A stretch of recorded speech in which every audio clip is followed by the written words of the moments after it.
Nagaaniif araarri waaqayyoo iddoo jirtaniif biyya jirtan hundumaatti isiniif haa ta'u. Daawwattoota keenya OK TV kan daawwachaa jirtan hundumti keessanii baga bara haaraa 2018 nagaan geessanii bacaqiidhaaf dukkana gannaa keessa dabartanii booqa birraaf ifa birraatti baga nagaan ceetanii baga waaqayyo hunduma keenya iyyuu gargaaree nagaadhaan bara haaraa nu simachiisee baga nagaan geessan. Ani obboleessa keessan Paaster Addisuu Nagaash nan jedhama. Waldaa Kiristaanaa Ogummaa Kiristoos yookiin OK TV'tti tajaajilaa waldaa kanaati. Har'a qophii ayyaana waggaa bara haaraa sababeeffachuudhaan keessummaa addaa tokko kan muuxannoo tajaajila isaanii nuuf qoodanii waan guddaa irraa barannu qabadhee fuula keessanitti isiniif dhiyaadheera. Kanaafuu hamma dhumaatti turtii ajaa'ibsiisaa waliin qabaannaa turtii gaarii nu wajjin qabaadhaa.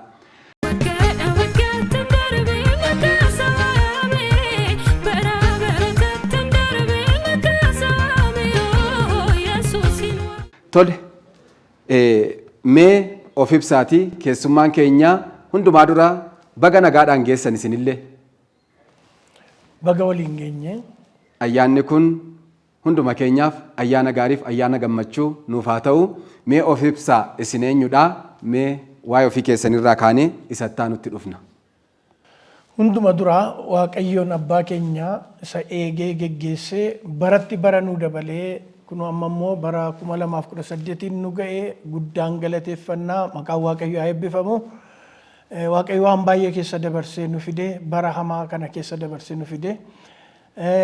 Dabalee waldaa ogummaa Kiristoos bara kana Waaqayyo nama dibee nuu kaasee nama ayyaanni Waaqayyo guddaan irra jiru obboleessa keenya Raajii Abdii Ummataallee akkasuma miidiyaa OK guddaa galateeffachuun jaalladha.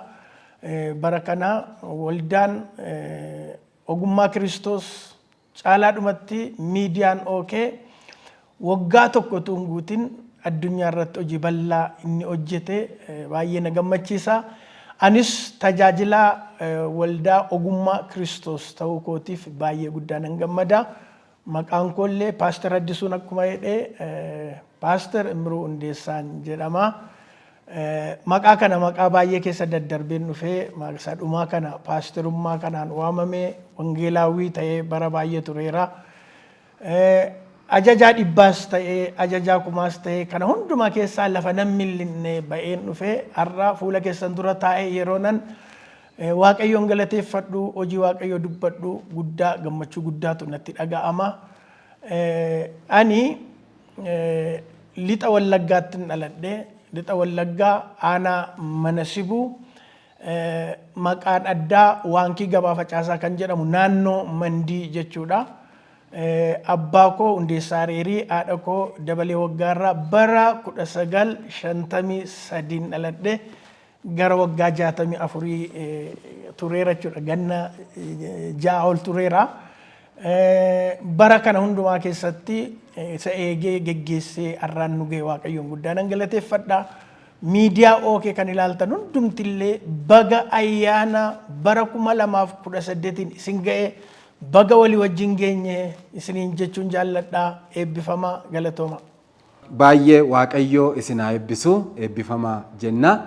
Egaa isin nama yeroo dheeraa Waaqayyoo umurii irratti umurii isinii dabalee ayyaantuudha isinii bara lakkoofsisaa jirtu baroota keessan afanittillee ganaa Waaqayyoo hojii bal'aa akka inni isinii wajjin hojjetu abdiif amantii guddaadha kan nuti qabnu. Egaa mee akkamitti gara kiristinnaa kana yookiin gara amantaa pirootestaantii kanatti dhuftanii yoom dhuftanii gara tajaajilaatti yoo akkamitti dhuftan kan jedhu mee gabaabsaatii nuu kaasa. Galatooma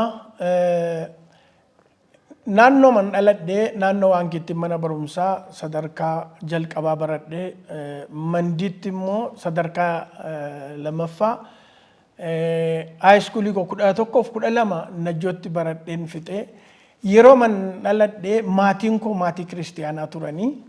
Abbaan koos haati koos waldaa Makkaana Yesuusii keessatti guutummaan waaqessu turanii. Isaanuma wajjiniin gooftaa fudhadhe jalqabaa ka'ee maatii koo keessaa yoo xinnaate maatiin abbaa kootii gara nama 50 olii hundumti isaanii gooftaa qabu. Hundi isaanii lafa jiranitti akaakayyuun illee gooftaa qabu. Isa kanaaf Waaqayyoon guddaa nan galateeffadha. Isa booda mana barumsaa koo baradhee akkan fixeeni yeroon mana barumsaa baradhu bara mootummaa Haile Sillaasee keessaa guutummaan guutuutti Waaqayyoof hojjechaan ture. Nan faarfadhaa faarfataadha akkanaan hin jenne qooqa koo yeus rakkinan qabu nama 50 taanee faarfanna sababii ta'eef qooqa koo nama adda baasu hin jiru. Unumaan faarfadhaa. Eddii mootummaan Haile Sillaasee kufe amma mootummaa Haile Sillaaseetti maatii maka wajjinitu waaqessu mootummaan Dargii yeroo dhufu mootummaa Dargii wajjiniin adeemuu fi nama siyaasaa ta'uu fi Waaqayyoon jiru jechuu qabda. Yoo ati Waaqayyo jira jechaa biyyaaf hojjettee siyaasaaf hojjettee warra yaadaa siin jedhu yookaan immoo idealistii jedhu sababii ta'eef ani nan dadhabe nan kufetuun ta'in Waaqayyo maan hin gane hin jiru Waaqayyo isa jedhuun jalqabe Waaqayyo hin jiru jedheen kana booda yaada tokkoon fudhadhe biyyaaf hojjechuun waan guddaa sababii natti fakkaateefan Waaqayyoof hojjechuu dhaabe. Bara mootummaa Dargii kana yookaan immoo sooshaalizimii koominizimii kana yeroo nutti dubbatan yeroo dubbifannu waan guddaa waan dhugaa sababii nutti fakkaateef Waaqayyoon jiru jechuun jalqabe. Kana duwwaayyuu miti isaaf hojjechuun hojii guddaa sababii natti fakkaateefan warra yeroo sana jiran biyya bushanii hojii biratti nama tokkoon yaadaan ilaala. Jeneraal Tafarii Baantii kan jedhamu warra pirezidaantii keessa jira. Anis jeneraalan taa'een wattaaddara ta'uu filadhe. Jeneraala ta'een xiyyaara oofaa xiyyaara oofeen xiyyaara miigii sattiin mi'a lolaa jechuudha. Kana hawwiidhaan hin ka'e yeroon kanaan ba'u adda waraanaan ture. Bara koo hundumaa yeroo dheeraan achi keessa ture. Ajajaa dhibbaa ta'e ajajaa kumaa ta'e achi keessa yeroo hin jiru lafuma sanatti deebisee Waaqayyo natti mul'ate Waaqayyoof galannaa ta'u. Deebi'ee Waaqayyo ana hin jiru isa jedheen jira jedhee natti mul'ate. Jiraachuu Waaqayyoos lafa abdii kutatanitti lafa haalli hundumtu hin jirretti wanti qaban wanta abdatan yeroo caalaadhumatti mootummaan Dargii jiguudhaaf yeroo raafama guddaa keessa jiru akkan jedhee ta'uu dide.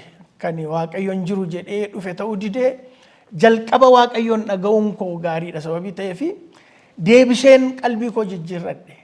Waaqayyo ati jirtan jedha rukutameera madaa'eera. Caalaadhumatti adda waraanaa sana keessatti rasaasii qoma koo kanaan rukutee ture. Qoma koo yeroo rukutu anaan hin rukunne ajandaa boorsaa koo keessa kiisii koo keessa jiruuf rukutee wayyaa koo rukutee anaan nan rukunne. Waan isaa yeus naan galle. Bara baay'ee diin turee gaaffii natti ta'ee Waaqayyo anatu si oolchee naan jedhe. Qommi wayyaan rukutamee uramee namni nafu kun gara Waaqayyotti deebi'uuf karaa isa guddaa naa ta'e. Yeroo biraa immoo lolli guddaan ta'e waraanni yeroo dhumu halkanniin abjuutti mul'atan sagaleen dhagaa. Tulluu guddaa tokkorra taa'ee sagalee na waamu tokkon dhaga'e. Kottu as ol ba'i naan jedhe. Akkuma yeroo sana afaan ittiin hojii hojjennuun wadazii wadalaa wuxaa naan jedhe. Ayaas waxxaan hin jedhe. Aanteeti waxaallee naan jedhe. Aanteeti waxaalleen akka irraa natti dhaga'aman mallee. Kunarraa waggaa 40 fixeera. Garuu atiin baata inni naan jedhe inni akka jedhe kun sagalee namaa natti hin fakkaanne gammachuu guddaan natti dhaga'ame. Inni Waaqayyo isan dhiisetu natti deebi'e. Kanaanan gara gooftaatti deebi'e.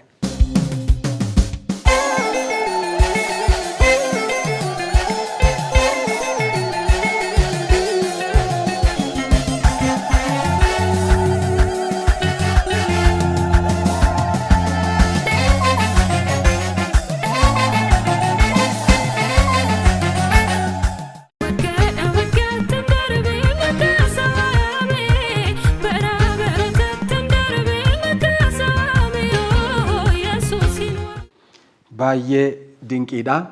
Waaqayyo isin haa eebbisu. Paaster Miruunfaa Waaqayyo isin gargaaree egaa haala siyaasa yeroo sanaa keessatti Waaqayyo hin jiru jedhanii deeggaruun akka dirqamaatti turedha kan isin nu kaastanii. Erga adda waraanaatti deebitan yoo gara tajaajilaatti akkamitti dhuftanii mee isa kanarratti yaada nuu kaasaa yoom tajaajila jalqabdan bifa addaadhaanii yoom tajaajila eegaltanii gara tajaajilaatti erga adda waraanaati Waaqayyo isin galateetii erga mootummaan Dargiis kufeetii gara Waaqayyootti deebitanii dhuftanii jiraachuu Waaqayyo isa dura Waaqayyo hin jiru jettanii amantanii fudhattan sana akka Waaqayyo jiru sagalee isaa ergee waan inni isin waameef kallattii adda addaanis gargaarsa Waaqayyo ofirratti argitan sana deebitanii Waaqayyo akka jiru isinis ofirratti argitanii gara tajaajilaatti akka dhuftanidha. Kanaaf akkamitti gara tajaajilaatti dhuftan yoom jalqabdanii sanarraatii mee nuuf eegala. Egaan adda waraanaa ituun jiru sagalee kana dhaga'ee kottu as ol bahi yeroo inni jedhu namoonni baay'een ol ba'uu yaalaniitu mul'atan arga gaabjuutti konkolaatanii kufu. Atiin baata sababii naan jedhee fi hangaruu ba'een bira yeroo ga'u ulee akka kaazaraa adii tokko fuudhee harka kootti naa kenne. Jaarsa maanguddoome fakkaata nama guddaa fakkaata jaarsa tulluu sana fiixeerra taa'eetu ulee kaazaraa tokko fuudhee naa kenne kana qabadhuu deem jedhe. Ulee sana qabadheen abjuu makoon biyya kootti Eertiraatii biyya kootti gale Wallaggatti abjuu kootti. Kana booda eddasii lolli guddaan hin ta'e waraanni hin baay'ate mootummaan Dargii kufuu jala ga'ee Asmaraati gara Asabii dhufnee lolaa fi Asabiiti immoo gara Asmaraatti deebinee kana hundumaa keessaa yeroo faladhamnu lapheen koo gara Waaqayyootti deebi'e. Inni laphee koo rukutamee laphee kootti rukunne wayyaan koo rukutames waamicha Waaqayyo akka ta'e naaf galee achi keessatti deebiseen qalbii koo jijjiirrachuutti ka'ee caalaadhumatti Asabii ka'ee waraanni biyya Eertiraatti deebi'e kan koo duwwaadha. Xiyyaara tokkoon dhaqee yeroon achi bu'u isa booda Shaabiyaan lafa sana to'atee nam xiyyaarra akka hin buuneef lafa sana rukututti ka'ee garan itti ba'uu nan dhabe asaasi koo hundumtu Waaqayyoon barbaadu ta'e. Waaqayyo yoo ati nagashite lafa kanaa yoon gale biyya kootti yoon deebi'e fayyaa koo naan deebi'e bara koo hundumaa siifin hojjedha dee waadaa gale. Bara koo hundumaa siifin hojjedha jechuun yeroo kennanii tajaajiluu hin beekamiti. Wangeelaawii paasterii ta'uu hin beekamiti. Manuma isaa keessatti galee mana isaa miicee mana isaa keessa hojjechuu mana Waaqayyoo sababii hin beekuuf muluu gizee dhamee waamamu yeroo kennuun hin jiru sababii hin beekamu sababii ta'eef bara koo hundumaa siin hojjedha yooti nagashiten jedhe. Kana booda achii kaasee biyya Eertiraa, Tigraay, Gondar, Goojjamiin ji'a laman lafa deeme. Mootummaan Dargiin diigame. Achii kaasee Wallaggaan gale. Wallaggaan yeroon galuu namoonni Waaqayyoon waaqessu.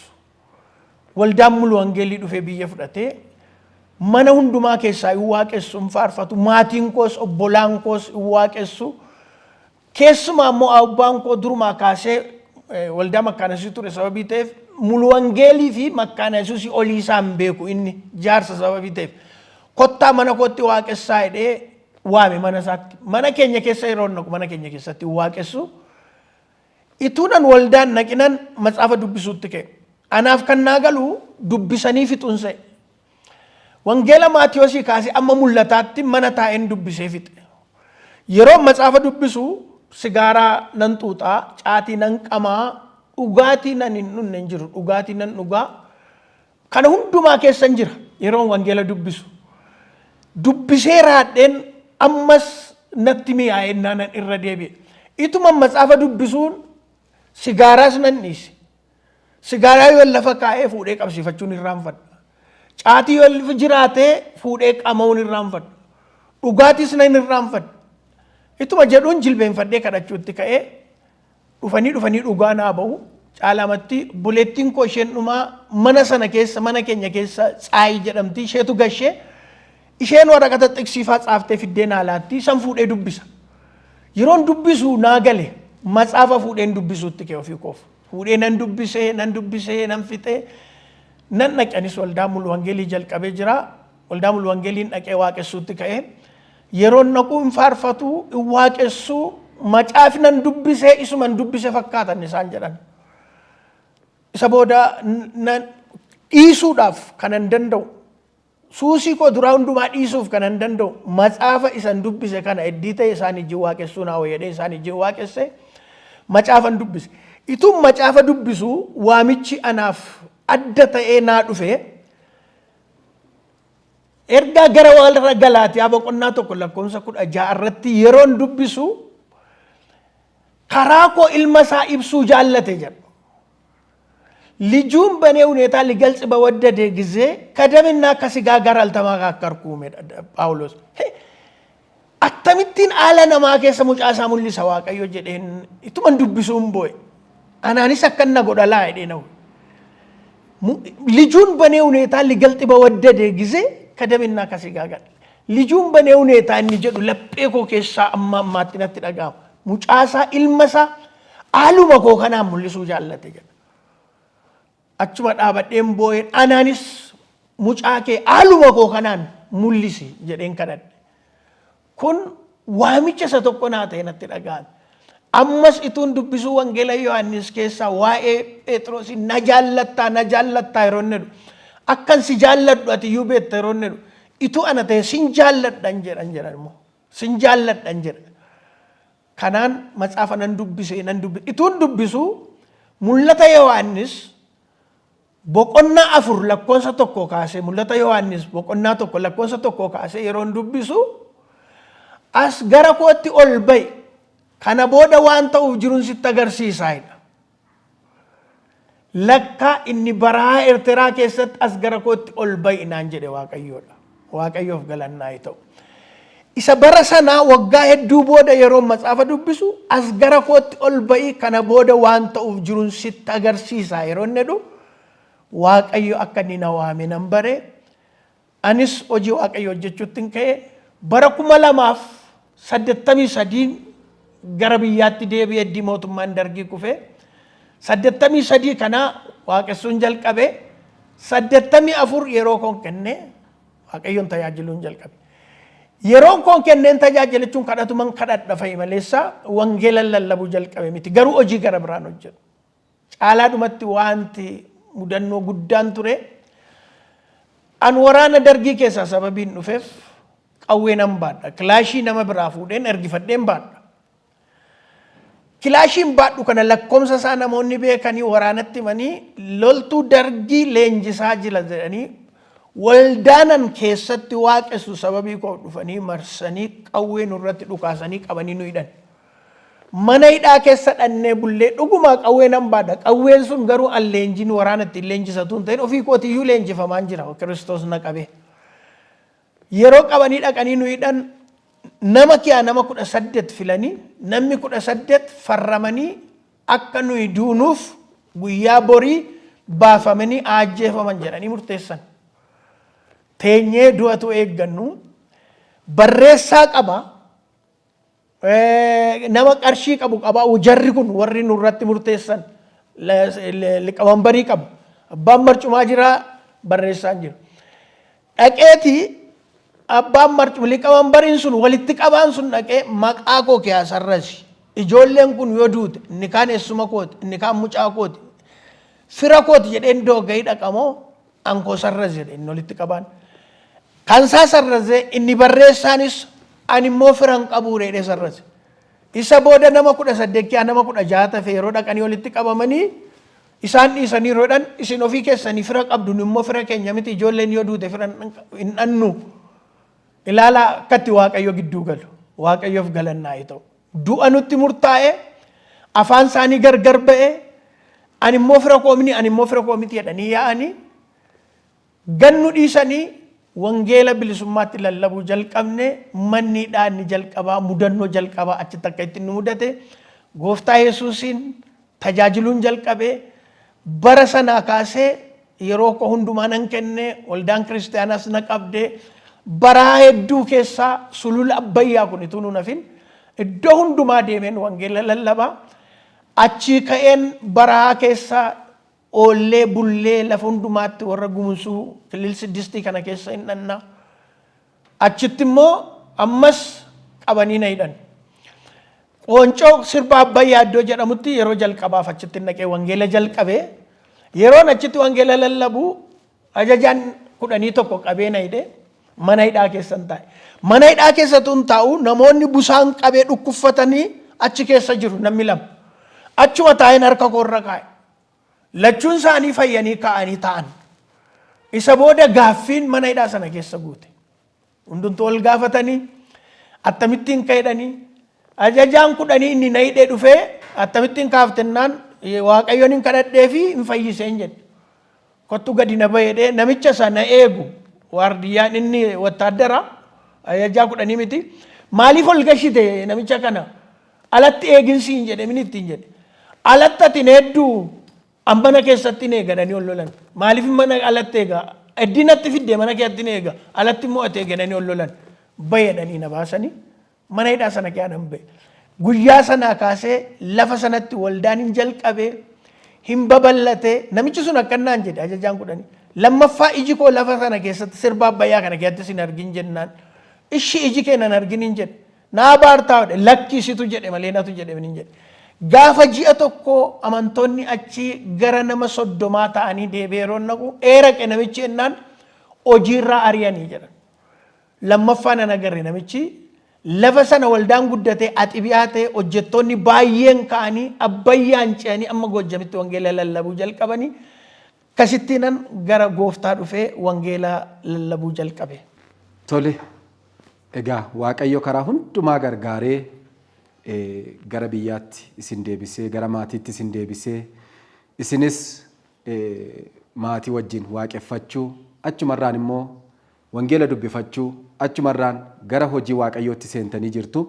Sana wajjin wal qabatee haalli gaa'ela keessanii erga gara biyyaatti deebitanii maatii hundeeffatanii gaa'ela dhaabbattanii hojii Waaqayyootti fuftanii akkami haala gaa'elaa fi mee bu'aa ba'ii tajaajila keessatti immoo dabarsitan waan gabaabaa wal qabsiisaatiin nuuf kaasaa. Eshi eddiin deebi'ee wanamma egaa mootummaa dargii Waaqayyoon jiraachuun jalqabee mootummaan Ihaadig yeroo dhufu immoo gara Waaqayyootti deebi'ee eddasiin gara biyyaatti galee gaa'ela raawwadhe. Gaa'ela koo bara 1989 raawwadhe. Baruma sanas hojjetaa wangeelaatti naaf kadhatanii gaa'ela koo raawwadhee gaa'ela koo adamanaa koo Maggaabee Imaanaa nama baay'ee cimtuu wangeela kanaa amma ammaatti waldaa mulu wangeelii keessa gara waggaa 25 yeroo koo kennee tajaajilee isaa asittis walumaa gala wangeela kanaaf waggaa 35 jiraadheera.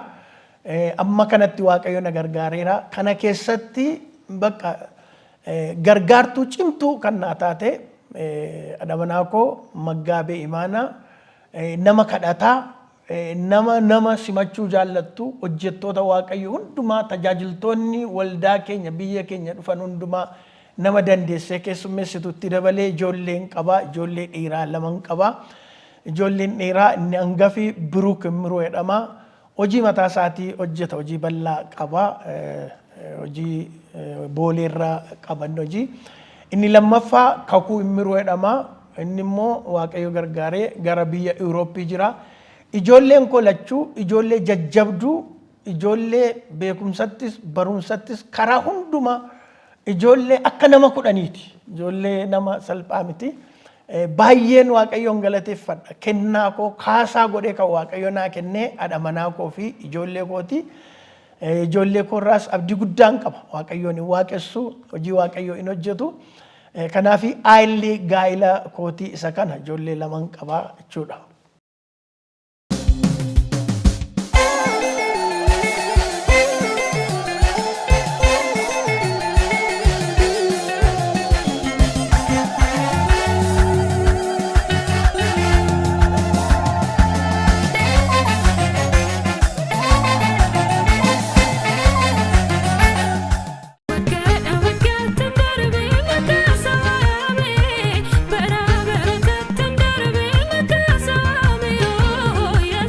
Faagalatu ijoollee dhiiraa 2 akka qabdan ijoollee qaxalee ijoollee Waaqayyo eebbisee isiniif kenne akka qabdanidha kan isin nuuf kaasaa jirtanii gaa'ela keessanillee erga adda waraanaatti deebitanii gara biyyaatti galtanii booda hundeeffattanii hojii Waaqayyoos akka eegaltan nutti himtanii jirtu. Isa kana hundumaaf Waaqayyo ulfina isaa fudhatu. Egaa mee erga hojii tajaajilaatti wangeelaawwii yookiin hojjetaa wangeelaa taatanii gara hojii Waaqayyoo kanatti seentanii Sana keessatti bu'aa ba'iin isin dabarsitan maal fakkaatamee waan gabaabaa bu'aa ba'iit hojii tajaajila wangeelaa keessatti dabarsitan keessaati adeemsa sana keessatti dabarsitan waan gabaabaa irraa nuuf kaasame. Baay'ee gaariidha. Egaa bu'aa ba'iin hin jiraata. Bara hojii keessatti mormii baay'een hin jiraata. Akkuma amma innee akka hin tajaajillee fi lolli baay'een jira. Yoo namni du'ellee yeroo owwaalcha dhannu gaaf tokko nama guddaa tokkicha qabna. Namni guddaan tokkichi hin boqote. Yeroo boqotu owwaala dhanne.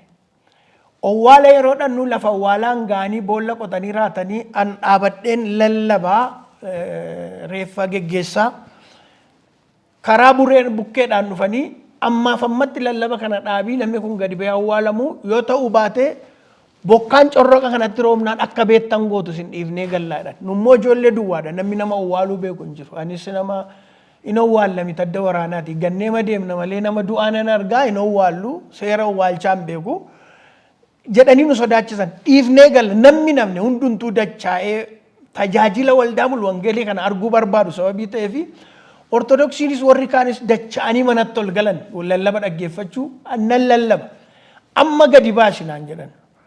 Isa booda akkana jedheen kadhadhe Waaqayyoon saboon sana dura dhaabadhe ati bokkaa fiixee wayyaa keetiitti guduunfita jedhamee caafamee jira.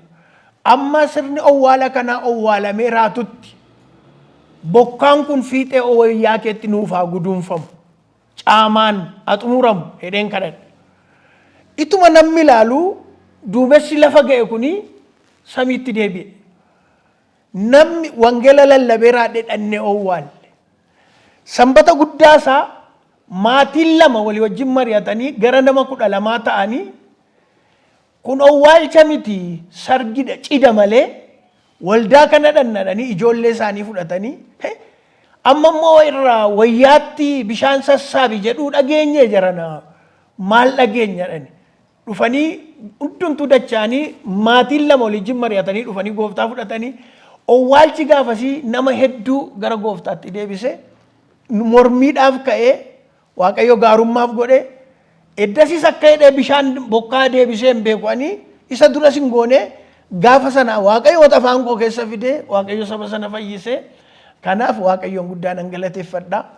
Ammas immoo yeroo karaa deemnu baraadhaan nanui yeroo baay'ee gara wangeelli kan inni lallabame naannoo Kilil Siddistiitii Bereeshaangul Gumuziidha. Isa keessa galaa ofii keenyaa baannee deemna. Waan achitti dhannee nyaannu ofii keenyaa baannee deemna. Wanti kaffalamu wanti nu gargaaramu hin jiru. Akkuma silee dheeyyuu ajajaan 10 sun yeroo nu hidhu lammaffaa nu akkana achitti hin deebineedha. Nummoo waldaa dhaabnee sarrayyuu dabarsineerra gaaf tokko kanan yaadadhu gogeettii lafaa cabii lafaa jechuudha. Cabii lafaa keessaa nama 3 faarfataa tajaajiltoota nama 3 taanee adeemna. Bona yeroonsaa cabii lafaa kun nu gararraatti ol ka'ee jira baay'ee guddate. Jala darbuu yeroo dhannu bofi dhagaa kattaa keessaa mataasaa akka baase karaa keenyarraa karaa nuyi jala dhannee dabarruun mataasaan gadi ilaalaa jira. Booddeetti deebi'uu fi sa'aatii 4 yoo naannofne karaan argannu. Cabii lafaati jedheera. Cabiin lafaa asii tulluu guddaadha. Namni irra ba'uu hin danda'u. Isa booda waan goonu wallaalle. Walitti agarsiifnee teenye. Cabii lafaa sana kee teenye. Yoo itti deemne mataasaa gadi baafatee jira boolla keessaa bofi. Jala darbuu hin dandeenyu. Rukutuu hin dandeenyu. Booddeetti deebi'uuf fagoodha. Achi dhaabannee harka ol qabannee kadhanne. Ituu kadhannu eessa akka inni dhufe hin beeknu. Allaattiin tokko laqaa innis dhokatee isa gaadaa jira. Allaattiin ofiisaaf dhokatee waa qabachuuf jedhee mataasaa gadi baafatee deebi'a. Bofi. Allaattiin immoo bofa qabachuuf taa'ee gaadaa jira. Nummoo darbuudhaan yeroo sanatti Waaqayyo hojii isaa hojjete. Si'a tokkicha irratti lafa dha'ee allaattiin morma bofaa qabee boolla keessaa luqqisee ituu iji keenya ilaalu fuula keenya duraa fuudhee deeme. Waaqayyoon galateeffachaa faarfachaa laga san lissaanii aasaa karaa bofi nu dhowwaterra kunnee dabarree dhannee wangeela lallabne Waaqayyo akkasittiin gidduu nuu galee ergamaa ergee Waaqayyo karaa barbaade lola kunnatti hin irraanfatamu mudannoo guddaa lafa dhannu hin qabnu lafatti deebinu hin qabnu garuu bofa karaa kutee hadhaa baatee nu eegu waaqayyo ergee allaattiidhaan dura keenyaa fuudhee kun bara tajaajila kootii keessatti natti hin irraanfatamu. Baay'ee dinqiidha waaqayyo isin haa eebbisu waan nama dhibudha akkaataatti waaqayyo isin dhaga'aa ture akkaataa isinitti illee amantiidhaan waaqayyoon kadhattanii ulfina waaqayyoo geggeessuu waaqayyoo argaa turtan baay'ee waan nama ajaa'ibuu fi waan namatti dhaga'amudha. Isin mee muuxannoo keessan irraati kitaaba dubbisuu bu'uura tajaajilaa hundee tajaajilaa kan ta'e immoo wangeela dubbisuu wajjin wal qabatee waaqayyoon kadhachuu wajjin wal qabatee tajaajiltoota keenyaaf akka dhaamsaatti muuxannoo qooddaniif mee gabaabsaa nuu kaasaa. Eshi galatoomi Paaster Addisuu gaaffii baay'ee gaariidha. Ani lola fixeeman meeshaa isaas gateen wangeela fudhadhe. Lola waanta jedhamu unuma mi'a isaas nan gate amala lolaas nan gate. Kana booda wangeelumaan fudhadhe. Eddiin gooftaa fudhee samana waaqayyoo keessatti garee uuman dubbii kaasan goolii kaasan hin fudhadhu. Yeroo isaa irratti hojjedheera. Alloltuu beekamaadha. Acceleration isa jedhamuun argadhe kanan shaalaqaa ta'e. Bakka kun lolaa bayeessa jedhanii geggeessuu hin danda'anii. Isan achi ba'e mana waaqayyoo keessatti lola hin beeku. Nama hundumaa nan fudhadha. Isa dhaabatee faarfatus naa ta'a. Inni utaalus naa ta'a. Raajiinis naa ta'a. Barsiisaanis naa ta'a. Paasteriinis naa ta'a. Mana waaqayyoo kee namni waaqayyoo namni naa hin taane hin jiru. Namni garaan koo itti mufatu hin jiru. Akka isaaf galetti waaqessu. Akka isaaf galetti faarfatu. Yoo raajiin hin sobadhee barsiisaa wangeelaas hin sobaa, paasteriinis hin sobaa, anis nan soba. Yoon isa tokkotti quba qabe inni quba qabu sunis rakkoo mataa isaatii qaba. Kanaaf an jaalaluma walii galaan jaalladha. Raadheera jechuudha sana. Lola lolee ajjeeseera madaa'eeras godheeras hojjedheeras waaqayyo kana iyyuu naa dhiiseen amma immoo taa'ee namatti quba qaba. Quban qaba. Tajaajilaan kam naaf fudhatamanaaf naa liqinfama. Waan waaqayyo isa keessa kaa'e haasa'u adubbatu alallabu. Nan barsiisa immoo ofii kootii nan deema.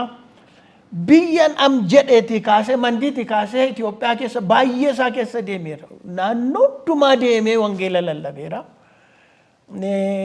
Akka amma jedhame immoo kitaaba nan dubbisan. Asitti miti isuma achitti gara laphee kootii waa'ee waaqayyoo dhufe duraan waraanni shaabiyaa fuula koo dura jira an addanan jira. Baatirii biteen baatiriitti maarrammi itti mara. Akka diidni ilaalee nan rukunnetti. Yoo ibsaa arge na rukuta. Baatiriitti mareen gaazexaa dubbisaa bula.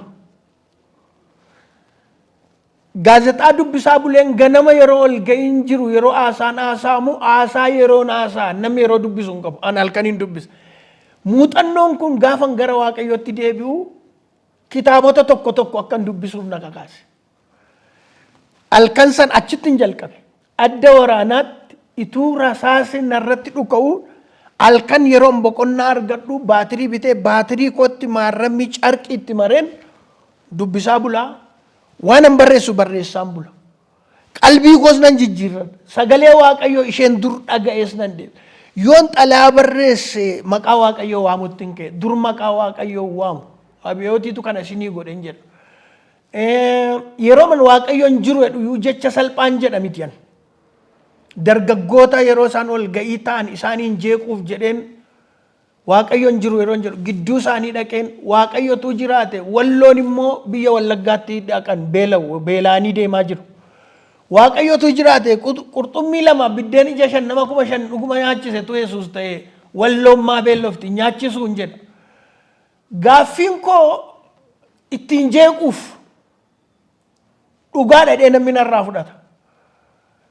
Alaazaariin du'aa kaasettan. Alaazaar maal hojjete? Jabduu maalii godhe? Maarkisiif Leeniiniin Engilsiif han kaasuu du'aatuu kaase. Hin kaafne hin jedha. Kana hunduma isaa yeroo deebi'ee wangeela dubbisu wangeelli dhugaadha. Wangeelli dhuguma jireenya. Akkuma Phaawulos wangeelatti illee yoo jedhee wangeela yoon taa'ee yoon dubbise akka nama akka ittiin ta'u miila koo olirra kaadheen dubbisu. Adda koo lafa dha'een lafatti dubbisa. Imimmaan koon bu'aa. Naa dhiisan seene. ituman dubbisuun sagalee waaqayyoo keessaa argadhe ammas. Seerri hafuuraa inni karaa Kiristoos jireenya kennu seera cubbuu isa du'atti nama kennu jalaa nu baaseedha.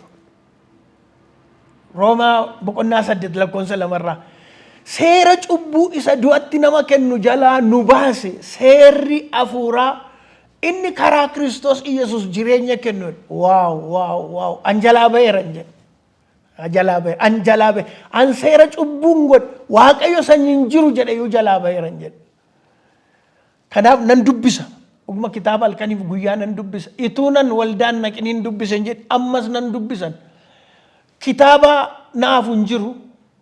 Kitaaba taa'ee nan dubbisa. Amman danda'e Ingiliffaanis nan dubbisa. Amaariffaaf Oromiffa immoo beessa godheen dubbisa. Maal jedha laayidhe? Ituun kitaaba dubbisu yoon dhimmaaf magaalaa ba'ee garaa kootu nanannaa akka nama beellamee namni manatti na eegu. Maa inni nan yaadammoo nama beellame immoo hin qabu. Fiigee mana geeroon kitaaba san sila dubbisu ilaalu isa kana addaan lapheen koo na rukutaa ture hin jedhu. Nan dubbisa halkanis nan dubbisa. Amma immoo waaqayyo waan gaarii nuu fide teknooloojii namni waan hamaa ittiin hojjetu pornograafii ittiin hojjetu ittiin ola baaru dur ibsaa namarratti bobeessee dubbisaa buluu yaaddaa maayidheen namarratti bobeessa ibsaa jedhe. Amma immoo soofti koppiidhaan dhufe halkan guutuu yoon dubbisaa bule hin quufu namas hin jeequ. Isa hamaadhaaf dhufe gaarummaaf naa ta'e. Kanaaf dhaloonni kun kitaaba dubbisu. Wangeela dubbisaa. Waaqayyoon kadhadhaa. Akkasumatti miti. Amman baranna. Baayibil kolleejjii baradheera. Innan baradhe na duukaa yeroo hundumaan deemu. Innan har'a dubbifadhe garuu ergaa har'aati. Xuruudha baradhaa. Barattanii baradheera dheetaa namoonni. Digiriin fidee maastersiin fidee dheetaa. Fidi nati fiddu xuruudha. Garuu wangeela dubbisaa. Wangeelli isinitti haasa'a. Nama ajjin haasa'uu caalaa wangeela ajjin haasa'a. Annuguma wangeelli hiriyyaa kooti wangeelli. Macaafumti hafuuraa hiriyyaa kooti. Bakka hidhata kooti. Narraa addan ba'u. Nan barreessaa nan dubbisa. Kanaaf bara ammaa lola ture hundumaa rakkina ture hundumaa inni beela dhibe miti daaruu dhibe miti. Wangeelichatu na irraanfachiisa. Bakka akkan wangeela dubbisu kan na godhes haala see tokko ulfaatee see tokko salphatu. Kanaafan dhaloota kanaan tajaajila duwwaatu hin ta'in abalu tajaajila na dhowwate abalutu qaalii na dhowwate qaalii paasteriin namaa kennamite qaalii jaarsoliin namaa kennamite Ermiyaasiin qaalii afaan keerran kaa'e ati immoo buqqifta indiidde qaaliin afaan keerra jira taanaan hin buqqifta sasi dhowu qaaliin afaan keerra sagaleen afaan keerra jira taanaan waan si dura dhaabatu hin jiru taa'anii callumadhanii taa'anii lafa oolanii sagalee na dhowwate lallaba na dhowwate faarsaa na dhowwate biqilli lafa keessa jiru namatu biyyoo irraa gata miti gaafa guyyaansaa ga'e biyyoo ofirraa gatee ba'a. Biqilli si keessa jira taanaan miciraan sagalee waaqayyoo si keessa jira taanaan mootummaan si dhowwuu hin danda'u biyyi si dhowwuu hin danda'u rakkinni si dhowwuu hin danda'u kanan jabeessu wangeela dubbifadha.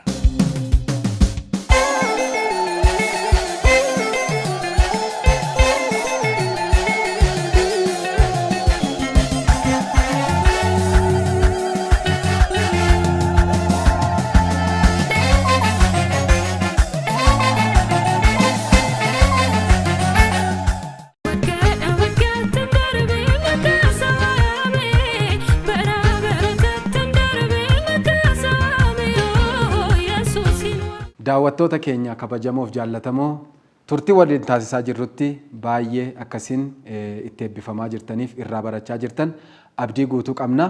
Egaa waan guddaadha amma kan isin nuuf kaastanii keessumaa dhaamsa tajaajiltoota keenyaaf isin dabarsitanii wal qabate keessumatti iyyuu tajaajiltoonni keenya baay'een isaanii kanarratti kan hojjetan kan kadhatan kan wangeela dubbisan kan baratan kitaabilee hafuuraa adda addaallee dubbisanii ergaa dabalataa dhaloota kanaaf kan kennaa jiran akka jiranitti ta'e kanarratti immoo hirrina kan qaban akka jiranis waan isin kaastan waan guddaadha jechuudha. Egaa qophii keenya gara xumuraatti dhufneeti jirra xumuruudhaaf deemna jechuudha.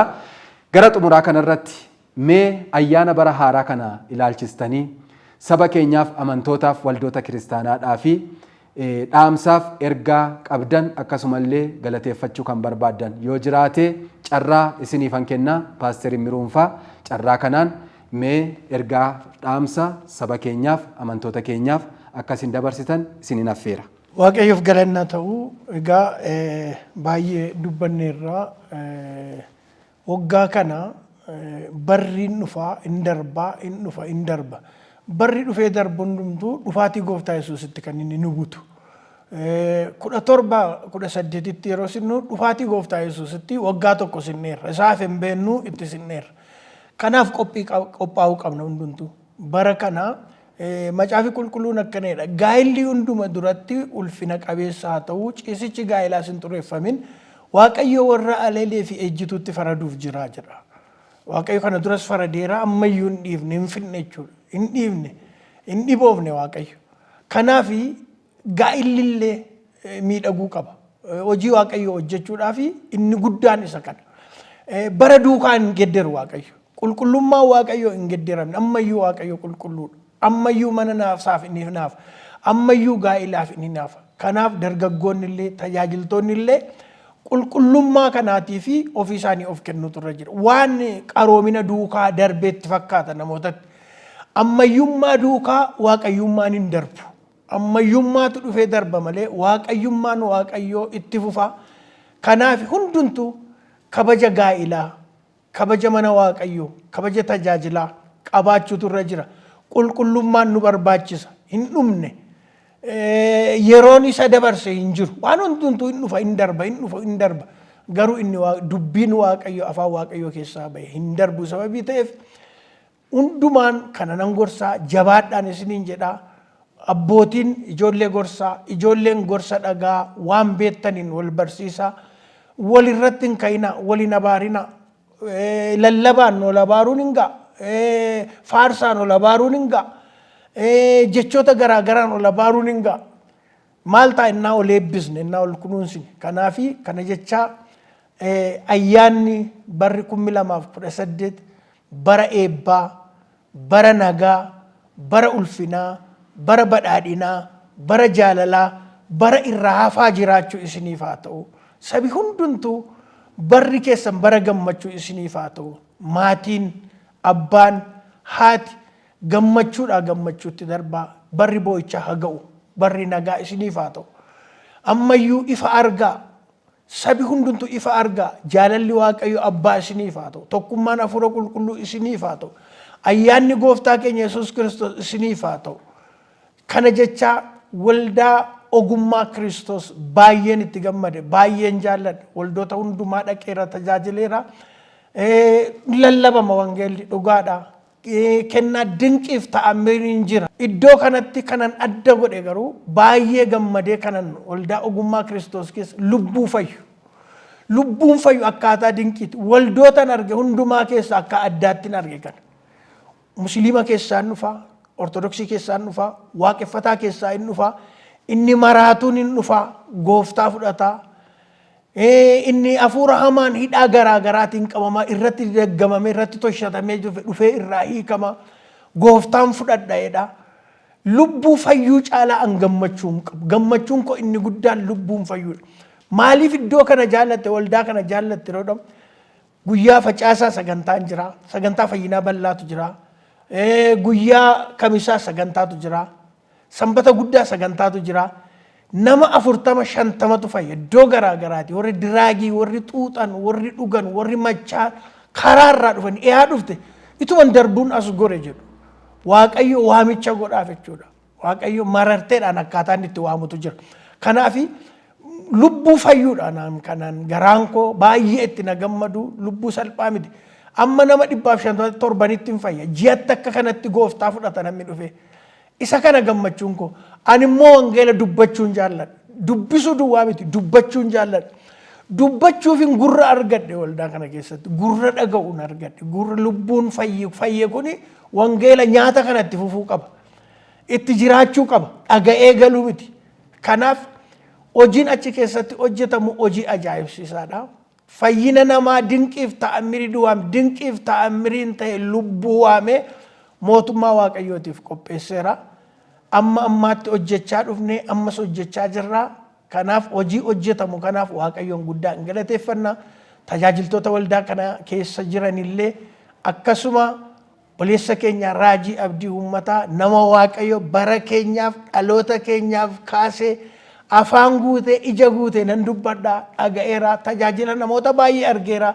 Kan saammoo isa tokko sababii ta'eefi waaqayyo hojii bakkana bara kana akka hojii kana hojjennuuf balbala bal'aa nu banee hojjettoota hojjetan hundumaallee hojjettoota kaameraa daaqunoota jiran karaa garaa garaa kan tajaajilan waaqayyo isinaa eebbisuun jedha. Eebbifamaa ayyaana gaarii bara gaarii isiniif haa ta'u ulfina jija argaa. Ameen. Shalom. Gooftaan isinaa eebbisu baay'ee yeroo dinqiif ajaa'ibsiisaa qabaanne ulfaadha baay'ee waaqayyo isinaa eebbisu isiniifillee ayyaana gaarii ayyaana gammachuuf milkii kan kana caalaa hojii waaqayyootti hojjettan bara ulfinatti argitan bara hojii waaqayyo kana caalaa isinirraan ulfinatti argatu isiniif haa ta'u barri kun isiniif maatii keessaniifillee bara gammachuuf bara dinqii isiniif haa ta'u waaqayyo isinaa eebbisu ulfaadha waaqayyo isinaa eebbisu. Tole kabajamtootaaf dhaggeeffattoota daawwattoota keenya OKTV hordofaa kan jirtan irra deebi'uudhaan baga ayyaana bara haaraa 2018 nagaan geessan isiniin jecha egaa qophii keenya akka waliigalaatti keessummaa keenya kabajamaa nama waaqayyoo nuuf kenne abbaa keenya Paaster Immiruufaa wajjiniin turtii taasifnee kanarratti goolamnee jirra. Ayyaanni kun hunduma keessaniif isiniifillee ayyaana gaarii ayyaana gammachuu kan milkii kan badhaadhinaaf kan ulfinaa kan kakuu keessan isa gurraan dhagaa turtan ijaan itti argitan bara dafqa keessan itti nyaattan isiniif haa ta'u biyya keenyaaf saba keenyaaf uummata keenyaaf amantoota keenya hundumaatiif bara gaarii bara gammachuuf bara milkaa'inaa akka ta'u hin hawwina. Asumaan waan jechuu barbaadu waldaan keenya waldaan kiristaanaa ogummaa Kiristoos yookiin OKTV'n tajaajila afuuraa bal'aa tajaajila waliigalaa saba keenyaaf laataa jirti. Namni waaqayyoo dibee nuuf kaasee saba keenyaaf bara keenyaaf dibee nuuf kaasee nuuf kenne abbaa mul'ataaf hundeessaan waldaa kiristaanaa ogummaa Kiristoos addunyaalessaa akkuma kana OKTV Raajii Abdii Uummataa saba kana ayyaana waaqayyo isaanirra kaa'een gadobbuusanii saba kanaaf tajaajila barbaachisaa kennaa jiru. Saba kana baay'ee tajaajilaa jiru. Waaqayyos ittiin ayyaana isaa ulfina isaa mul'isaa jira. Dinqii isaa hojjetaa jira. Waaqayyo ittiin dhukkubsattoota garaagaraa bilisa baasaa jira. Furmaata laachaa jira. Hiikamsa laachaa jira. Waldaa kana keessatti hojiin waaqayyoo bifa dinqiif ajaa'ibsiisaadhaan hojjetamaa jira. Itti fufeesin hojjetamaa. Isinis kadhannaa keessaniin yaada keessaniin gorsa keessaniin bira dhaabattanii nu bira dhaabattanii hojii waaqayyoo nu wajjin akkasiin hojjettan carraadhuma kanaanii waamichaaf affeerraan isiniif godha. Waaqayyoo nu wajjin jira. Waaqayyoo isin wajjin jira. Waaqayyoo ijoollee isaa wajjin jira. Ayyaanni kun irra deebi'ee ayyaana gaarii ayyaana gammachuuf milkaa'inaa isiniif haa ta'u. Iyesuus Kiristoos gooftaadha. Iyesuus Kiristoos deebi'ee hin dhufa. Iyesuus karaadha, dhugaadha, jireenya. Shalom ayyaana gaarii isin jaallannaa ulfaadha.